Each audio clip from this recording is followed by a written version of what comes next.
উপজেলা প্রাথমিক শিক্ষা কর্মকর্তা ও এক সহকারী শিক্ষকের ঘুষ লেনদেনের ফোনালাপ সামাজিক যোগাযোগ মাধ্যমে ছড়িয়ে পড়েছে। কত দিলে আর কি হবে আপনি সেটা বললে আমি আর কি সেই অনুযায়ী একটু ম্যানেজ করতে পার করতে হবে। ম্যাডাম তো এমনি বেতনের টাকা ছাড়া তোমার তো কোনো টাকা পয়সা নেই ম্যাডাম, সত্যি। না, আপনি একটু বললে অল্প ভিতরে যদি বলতেন। না ম্যাডাম বলেননি, আপনি তো বলেননি, এই জন্যই। যদি আমি 5-6 হাজার দিলে কি হয় ম্যাডাম? 10 টাকা। 10 টাকা ম্যাডাম একটু কম নেওয়া যায় না ম্যাডাম? আমার তো একটু কষ্ট হবে না, অনেক। তাহলে বলা যাবে না। তারপরে যাবেন না ম্যাডাম? হ্যাঁ? 10 হাজার তো আমার জন্য একটু কষ্ট হয়ে যাবে ম্যাডাম। বেতনই তো কয় টাকা, সংসার চলতে আসলে পারি উঠি না। যদি 5-6 হাজার টাকা ম্যাডাম যদি হতো আমার জন্য ভালো হতো ম্যাডাম। আপনি যদি একটু দেখতেন ম্যাডাম।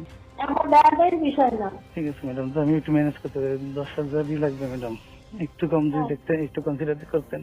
ঠিক আছে ম্যাডাম, দেখি আমি চেষ্টা করে দেখি। ফোনালাপটি পিরোজপুর জেলার নাজিরপুর উপজেলার